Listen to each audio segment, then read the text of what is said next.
présenter la 14e leçon du module Programmation avancée. Cette leçon s'intitule Propriétés des algorithmes de tri. Alors, les algorithmes de tri sont une classe d'algorithmes qui permettent d'ordonnancer un ensemble d'éléments dans un certain ordre défini par l'utilisateur. Donc, en fait, dans les bases de données, la notion de tri est très importante. Dans la programmation par tableur, la notion de tri est très importante. Et souvent, dans la pratique, on a besoin, au fait, avant de traiter un ensemble d'éléments, on va le trier, donc l'ordonnancer selon un critère, que ce soit de priorité, d'ordre de valeur, d'ordre inverse de valeur, etc. Notre leçon se décompose en les points suivants. Tout d'abord, on va définir la notion de tri. Puis, on va expliquer la notion de tri en place. Ensuite, on va différencier entre un tri stable et un tri instable. Puis, on va expliquer la différence entre un tri interne et un tri externe. Puis à la fin, on va expliquer les trois classes de tri qui existent, à savoir les tris simples, les tris avancés et les tris hybrides. Donc, tout d'abord, commençons par définir la notion de tri. Donc, en fait, l'opération d'ordonnancement des données selon un ordre prédéfini définit la notion de tri. On peut avoir un ordre numérique, alphabétique, lexicographique, topologique, etc. Donc, le tri se définit par une opération, un algorithme d'ordonnancement d'éléments selon une certaine relation d'ordre qui peut, comme on l'a vu, peut être lexicographique, topologique, alphabétique, etc. Alors, le tri des données permet de retrouver efficacement des informations dans de grandes quantités de données. On a dit que la notion de tri était très importante dans certains contextes. Effectivement, si on a un certain ensemble d'éléments et on veut rechercher les éléments, mais il existe au fait une certaine relation d'ordre entre ces éléments. Alors, rechercher un élément, on a vu que c'était au fait, ça pouvait aller au maximum, ça pouvait être linéaire, parce qu'on peut à la fois trouver l'élément en première place ou à énième place. Mais en moyenne, au fait, c'est linéaire. Donc, en fait, quand on a en plus la notion d'ordre, et qu'on ordonne nos éléments, donc des éléments ordonnés, ça nous simplifie la recherche. On peut effectuer des recherches, par exemple, dichotomiques, des recherches par arbre binaire de recherche. Donc, avant de pouvoir faire des recherches, on va trier nos éléments.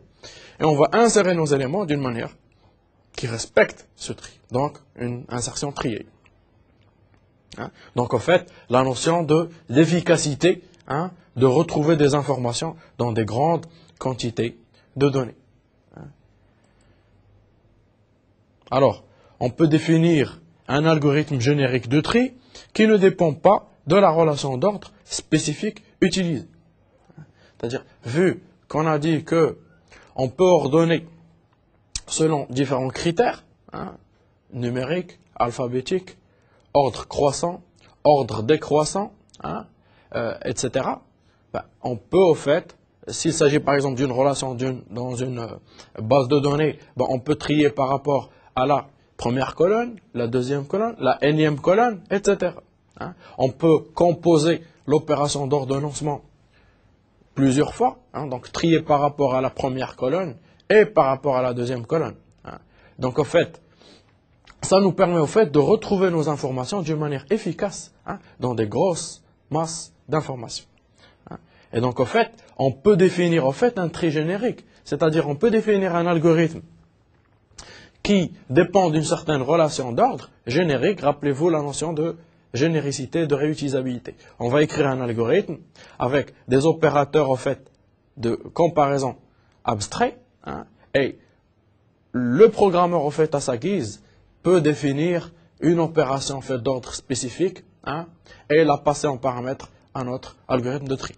Rappelez-vous la notion de généricité en C et l'outil technique en fait de pointeur sur une fonction. Donc on sait la généricité d'un algorithme de tri peut passer à travers le passage d'un pointeur sur une fonction de comparaison à notre algorithme de tri, de telle sorte à pouvoir en fait donner un pointeur sur une fonction de comparaison concrète afin d'effectuer un tri concret. Alors, celui-ci ne fera qu'utiliser une certaine fonction générique d'ordre correspondante à une relation d'ordre qui doit permettre de comparer tout couple d'éléments comparables. C'est-à-dire qu'au fait que nos éléments, avec leur relation d'ordre, on va dire que ce sont des éléments comparables qui admettent une certaine relation d'ordre. Donc, rappelez-vous la généricité. Et donc, au fait, on aura un paramètre qui est une fonction qui est notre relation d'ordre. Et le tri, au fait, concret, va spécifier cette relation d'ordre. Alors, si l'on a expliqué la notion de tri, on va expliquer la notion de tri en place. Donc, la notion de tri en place, elle est très importante quand on veut, avant de pouvoir, en fait, programmer un tri, il faudrait savoir s'arrêter sur les différentes propriétés que l'on traite dans cette leçon. Donc, si on a parlé de tri qui peut être générique, etc., là, on parle au fait de la notion de tri en place. Alors, qu'est-ce que ça veut dire? Ça veut dire au fait que notre algorithme de tri n'a pas besoin de beaucoup de mémoire pour s'exécuter. C'est-à-dire que si on lui donne au fait un certain tableau mettant à trier, il ne va pas nécessiter au fait l'utilisation d'un, voire plusieurs tableaux intermédiaires pour le tri. C'est-à-dire qu'un tri en place, généralement, si on lui donne par exemple un tableau d'éléments, il n'a pas besoin d'utiliser des tableaux intermédiaires.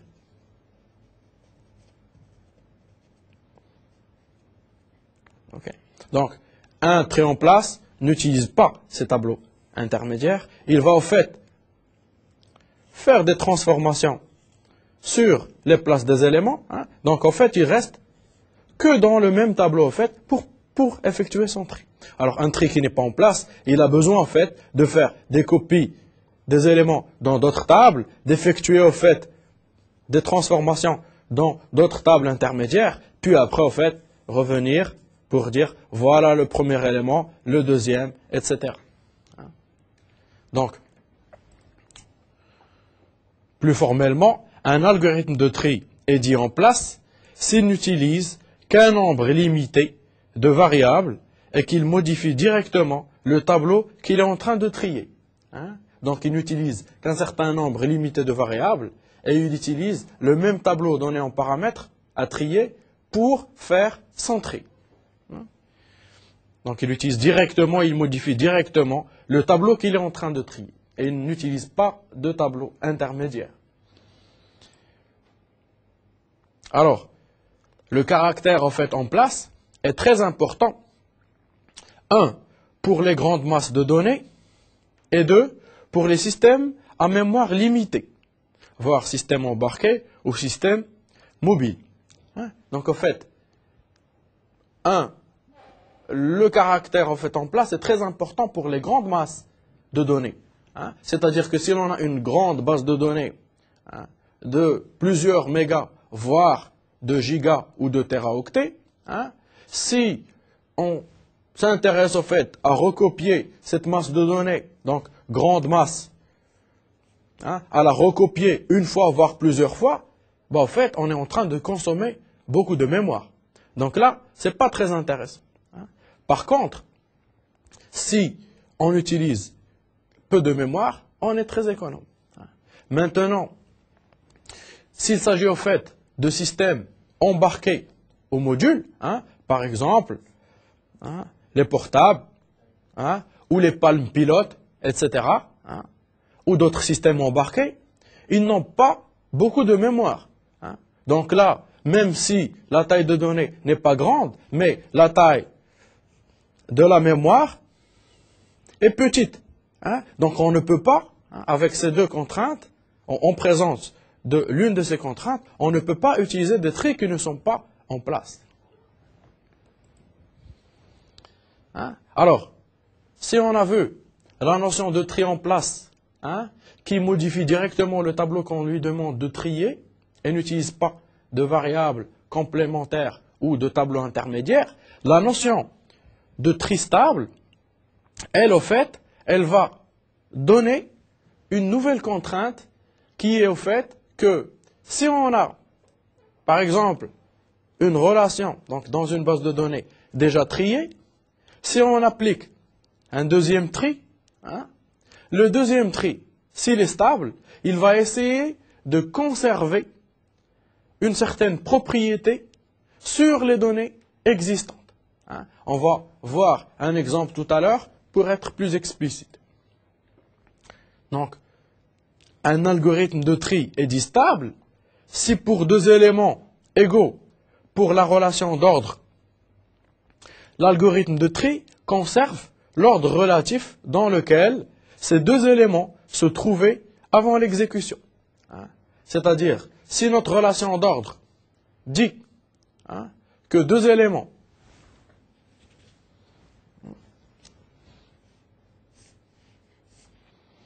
donc là, en fait, élément 1, élément n, on veut trier avec une certaine relation d'ordre. Okay? Bon, en fait, si l'on dit que, par exemple, EI et EJ, si on dit que EI égale EJ selon cette relation d'ordre, bon, en fait, si notre tri, il est stable, on va retrouver que EJ vient toujours après EI. Et on ne pourra pas retrouver EJ venant avant EI. Donc, ça, c'est pas un tri stable. Donc, pour deux éléments qui sont égaux selon la relation d'ordre qu'utilise le tri, un tri stable va garder le même ordre d'apparition avant le tri. Alors qu'un tri instable, et au fait, il va chambouler en quelque sorte notre tableau. Donc, exemple, pour la liste qui contient des éléments des couples XI, YI, 4, 1, 3, 1, 3, 7, 5, 6. Si on veut programmer un algorithme de tri par rapport à la clé XI, donc on veut trier par rapport au fait à XI. Donc là, au fait, c'est YI, et là, c'est XI. Et on a les éléments 4, 1, 3, 1, 3, 7, et 5, 6. Donc, on veut trier par rapport à la clé XI. Alors, notre algorithme est dit stable s'il maintient l'ordre relatif 3, 1, 3, 7, 4, 1, 5, 6. Qu'est-ce qu'on remarque? On remarque que selon en fait notre relation d'ordre qui est selon la clé XI, on a cet élément-là, qu'on va nommer au fait E2 avec E3, ils sont égaux par rapport à la première clé. Donc, notre tri va être stable si on va au fait trouver l'élément E2 avant l'élément E3 dans le résultat trié. Et donc, voilà, en fait, on retrouve l'élément E1. Et voilà, on retrouve l'élément E3. Hein. Donc, on respecte, en fait, l'ordre d'apparition hein, de ces éléments. Okay.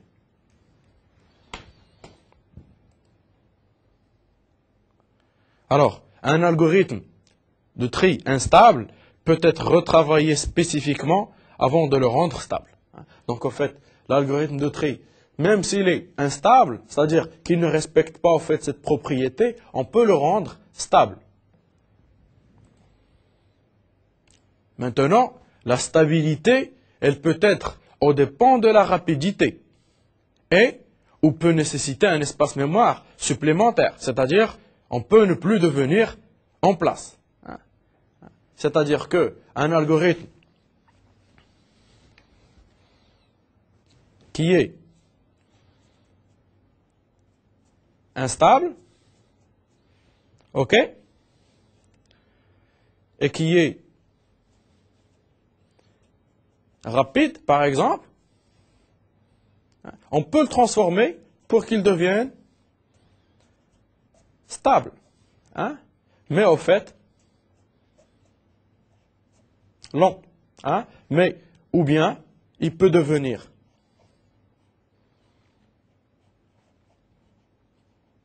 hein? Par exemple, ici, on peut dire en place.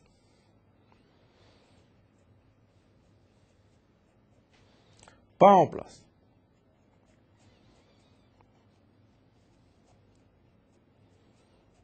C'est-à-dire, en fait, qu'un algorithme de tri qui était rapide, en place, mais qui ne respecte pas la stabilité, donc qui est instable, on peut le rendre stable. Hein? Mais on va toujours, au fait, soit sacrifier la rapidité, hein? Donc on va avoir un algorithme stable, lent, ou bien sacrifier le caractère en place, et on va avoir un algorithme certes stable, mais pas en place. Hein? Il se peut au fait qu'on ait les deux, c'est-à-dire stable, lent et pas en place. Alors, je vous présente un exemple, soit une certaine relation triée par le nom. Donc là, on voit Adams, Black, Brown, Jackson, etc. Donc trié par l'ordre alphabétique. On va appliquer tout d'abord un algorithme de tri instable. Alors, il est dit instable, hein, donc cet algorithme de tri va trier par la classe, donc par la deuxième colonne.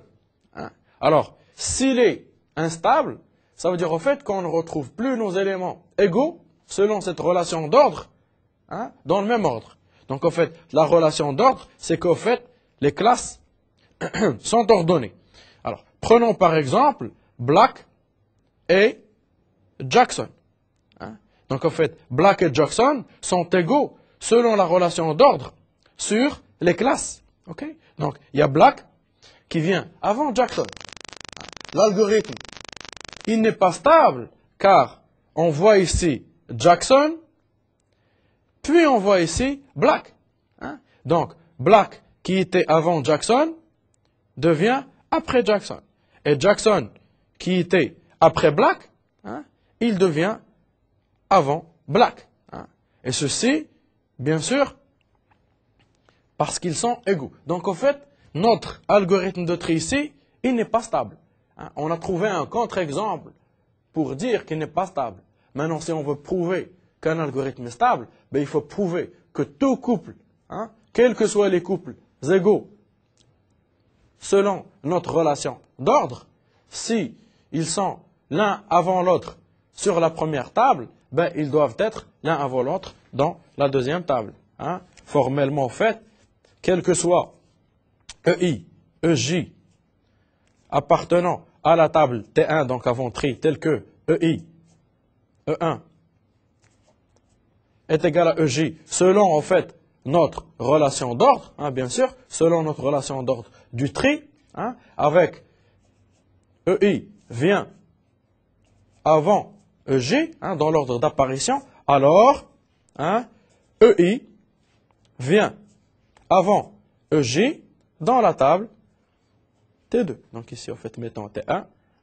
Donc, si EI vient avant EJ dans la table T1, sachant qu'il y a une égalité selon notre relation d'ordre, alors, après le tri, donc T2, c'est au fait le tri de T1, on va retrouver EI toujours avant EJ dans la table T2.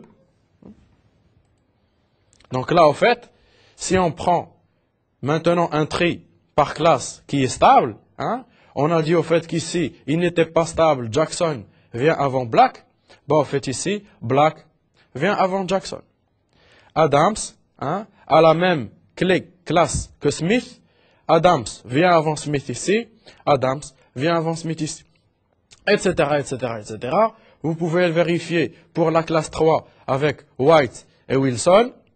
White vient avant Wilson ici, il viendra avant Wilson à ce niveau-là. Et pour la classe 4. Donc, en fait, ça, c'est un tri stable. Et ça, ce n'est pas un tri stable.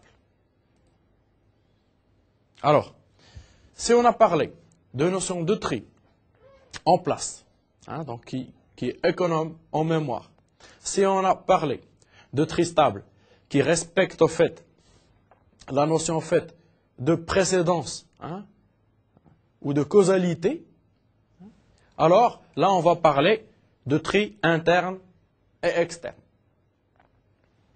Alors, généralement ici, quand on parle de tri, on parle au fait de tableau en mémoire, on parle de liste en mémoire, hein, on parle d'arbres binaires de recherche, on parle de tas, etc. Et tous ces éléments sont en mémoire. Hein. Donc, en fait, un tri qui manipule tous ces éléments en mémoire, c'est un tri qui s'appelle un tri interne. Et un tri qui a besoin, en fait, d'accéder à un support externe, hein, disque, CD, mémoire flash, etc., pour stocker et manipuler ces données, on parle de tri externe. Donc, tri interne utilise toutes ces données en mémoire, tri externe utilise des données sur mémoire secondaire ou tertiaire, comme il s'agit pour les bases de données, par exemple. Donc, un tri interne, c'est un tri qui manipule les éléments à trier en mémoire principale. Table, liste chaînée, arbre de recherche, tas, etc. Donc, tri interne utilise la mémoire avec tous les types abstraits de données qu'on a étudiés. Alors, un tri externe, contrairement au tri interne, manipule de grandes masses de données qui ne peuvent pas tenir en mémoire centrale. Donc, ça ne peut pas tenir en mémoire centrale pour leur taille. Par exemple, il gère ces éléments en mémoire secondaire, par exemple fichier, disque, CD, ou en mémoire tertiaire. Donc, on sépare entre mémoire secondaire, au fait, c'est toutes les mémoires qui sont internes à l'unité centrale. Et mémoire tertiaire, c'est les mémoires, en fait, externes à l'unité centrale. Par exemple, les bandes magnétiques, hein, les mémoires flash, etc.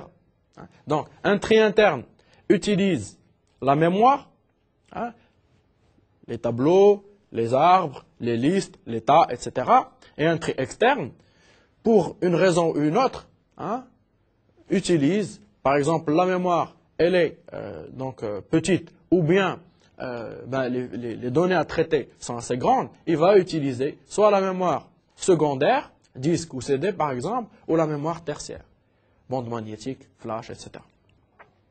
Alors, les tris externes sont implantés en SQL, hein, donc le langage SQL, hein, Structured Query Language, qui est le langage standard de base de données relationnelles. Donc, SQL utilise ces tris externes principalement. Donc, en fait, ils sont implantés en langage SQL dans les bases de données relationnelles pour les jointures. Hein, notamment, en fait, les jointures explicites inner left, right, join. Il y a aussi les jointures implicites où on ne donne pas de mots-clés. Hein, on dit from A, B, c'est une jointure, donc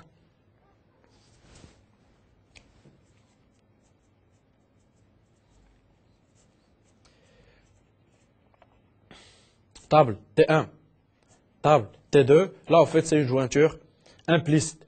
hein, et les jointures explicites sont les jointures inner left, inner right join, hein, où là, il utilise, donc pour les jointures implicites et explicites, il utilise des tris externes pour pouvoir trier au fait les index et pour pouvoir faire en fait les produits cartésiens entre les clés. Donc il ne fait les produits cartésiens que quand il s'agit au fait d'égalité d'index, et là en fait il faut des tris. Alors, dans SQL également, lors de l'élimination de doublons, par exemple distinct et unique, l'opération de regroupement group by et bien sûr le tri, order by, descendant ou ascendant. Hein. Donc dès lors que vous faites, par exemple, select unique, hein, non, hein, from la table étudiant, rappelez-vous notre table étudiant qui contenait des noms et des classes, ok? Donc, dès lors au fait que vous faites unique, unique ou distinct, c'est pareil, en fait, il va faire un tri externe. Alors, aussi, dès lors que vous faites un group by, hein, par exemple ici, on a par exemple matière, hein, on a note, etc. Dès lors au fait qu'on fait ici, par exemple, group by,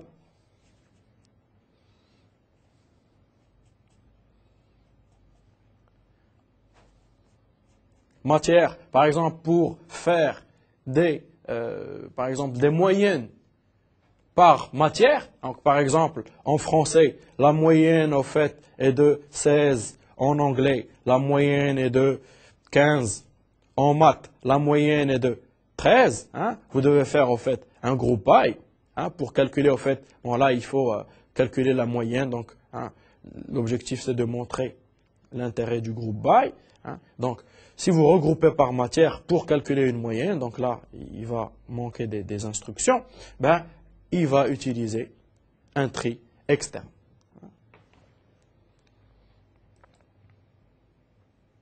Alors, l'opération de tri externe est une opération qui peut être très coûteuse sur de grands jeux de données.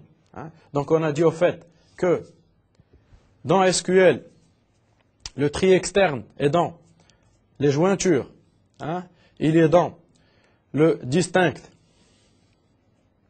hein, il est dans le group by,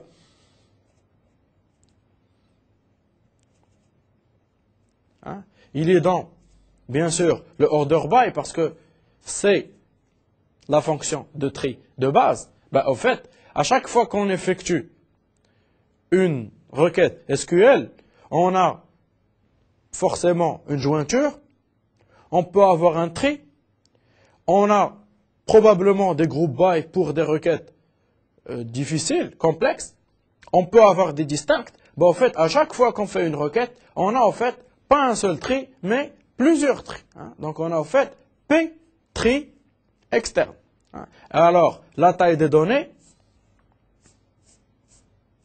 est très grande. Alors, à la fois en termes de nombre de colonnes et en termes de nombre de lignes. Hein. Ce qui veut dire en fait que le tri externe consomme beaucoup de temps et beaucoup de mémoire disque. Si on utilise le disque, d'autres mémoires secondaires ou tertiaires bien sûr. Donc le tri externe est une opération qui peut être très coûteuse sur de grands jeux de données. Alors, l'accès disque, au fait, c'est le goulot. Hein. Donc le problème, c'est le fait qu'au fait, on accède à une mémoire secondaire ou tertiaire.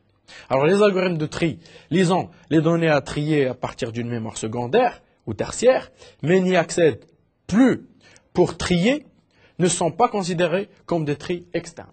Hein. C'est-à-dire qu'au fait, si on a nos données initiales, notre table initiale, elle est sur disque, on va la lire, on va la charger en mémoire, et on va faire le tri en mémoire grâce par exemple à des tables ou à des arbres, etc. Hein. Mais au fait, on le fait une seule fois. Et au fait, la deuxième, etc., la énième fois qu'on accède à notre élément à trier, on y accède là, ben, en fait, ça, c'est pas considéré comme, ce n'est pas un tri externe, c'est un tri interne. Parce que, au lieu, au fait, de lire les éléments à partir du clavier, hein, ou de la mémoire elle-même, on l'a lu à partir du disque. Mais une et une seule fois, donc, ça, c'est considéré comme tri interne. En fait, si les données sont énormes, l'utilisation de la mémoire virtuelle qui masque les accès disques s'avère plus lente que l'utilisation d'un tri externe explicite. Qu'est-ce que ça veut dire? Ça veut dire au fait que quelquefois la mémoire, si pour un tri interne, on utilise énormément de mémoire, quelquefois on fait des allers-retours disques. Donc ça c'est un disque. On fait des allers-retours disques, ce qui s'appelle au fait le swap. Donc on passe au fait par des fichiers temporaires, en fait externes, qui forment notre mémoire virtuelle. Donc notre mémoire devient cette mémoire plus les fichiers au fait externes, secondaires. Alors, le passage au fait de la mémoire au disque est très coûteux. Donc le swap est coûteux. Donc quelquefois, il vaut mieux un tri externe est meilleur qu'un tri interne qui fait appel au swap. Même si le tri interne, donc l'accès mémoire au fait, c'est de l'ordre au fait de microsecondes, voire donc microsecondes, voire nanosecondes, l'accès disque, il est de l'ordre de millisecondes. Donc il est très lent. Donc même si l'accès disque est lent, on le préfère au fait à un accès mémoire avec des swaps qui sont indéterministes selon en fait l'état de la mémoire. En fait, le temps d'accès disque peut se subdiviser en 3 éléments. Un temps de recherche, déplacement de la tête de lecture sur le cylindre approprié. Donc un temps de recherche. La tête de lecture se déplace au fait sur le cylindre. Donc il y a plusieurs cylindres sur le cylindre approprié. Plus un temps de latence qui est la rotation du secteur correct sous la tête de lecture. Donc si on représente au fait un disque, c'est plusieurs cylindres. Donc là, en fait, c'est un cylindre, c'est plusieurs cylindres. En fait, la tête de lecture, il faut la positionner au premier cylindre. Donc ça, c'est l'étape de recherche. Puis après, il faut une rotation du cylindre pour trouver donc le bon endroit. Donc ça, c'est ce que l'on appelle, en fait, le temps de latence. Donc rotation du secteur correct. Donc là, c'est le secteur correct. Et puis, en 3, donc la rotation, c'est 2. Et puis, en 3, le temps de transmission, transfert des données. Donc, utilisation des bus des données pour transférer les données en mémoire. Donc, le temps d'accès disque, on l'estime en premier temps, qui est le temps d'accès au cylindre spécifique, le temps de rotation, plus le temps de transmission. Alors, en fait, ce qui est coûteux pour les tris externes, c'est l'importance des accès disques et surtout le temps de recherche sur leur temps d'exécution. Donc, en fait, c'est le temps de recherche qui est important. Ce n'est pas le temps de rotation, parce que de toute façon, c'est très simple de faire tourner, au fait, notre cylindre d'une manière constante, en fait. On peut le borner. Par contre, la recherche, elle prend du temps. Le temps de transmission, c'est clair. Ça, c'est fonction de la taille des données à transmettre. Généralement, on transmet des blocs. Mais au fait, c'est le temps de la recherche qui est coûteux. Et donc, au fait, qui est un goulot d'étranglement pour les tris externes. Alors, si l'on a vu les tris stables, les tris en place, la différence entre tris interne et externe, on va voir les tris simples, avancés et hybrides. En fait, les algorithmes de tri simple sont des algorithmes adéquats pour de petites quantités de données. Donc les algorithmes de tri simple c'est des algorithmes, en fait, assez aveugles, au fait, qui font des traitements, certes, intéressants, mais qui consomment, en fait, beaucoup de temps d'exécution. Donc, ils ne sont pas efficaces. Donc, pour des petites quantités de données, on peut programmer un tri simple. Donc, les tris simples sont médiocres, par contre, en coût d'exécution. Donc, ils sont quadratiques, tri par sélection, tri à bulle, tri par insertion. Hein. Donc, ils ne sont pas très intéressants, il faut dire. On va les traiter dans la leçon à venir. Alors, les algorithmes de tri avancé sont des algorithmes efficaces pour des grandes quantités de données. Donc, si les algorithmes de tri simple sont efficaces pour des petites quantités de données, malgré le fait qu'ils donnent en fait un coût quadratique, donc pas intéressant, les algorithmes de tri avancés sont, eux, efficaces pour des grandes masses de données et donnent en fait des coûts, ils sont optimaux en coût d'exécution en n log de n, donc en moyenne. Par exemple, le tri rapide, le tri par partition fusion, le tri par le tas, hein, donc qu'on va en fait traiter dans la leçon à venir. Alors, si on a vu hein, donc le tri simple et le tri avancé, hein, donc si on prend ici on décide n, hein, n étant la taille de la table à trier. Hein.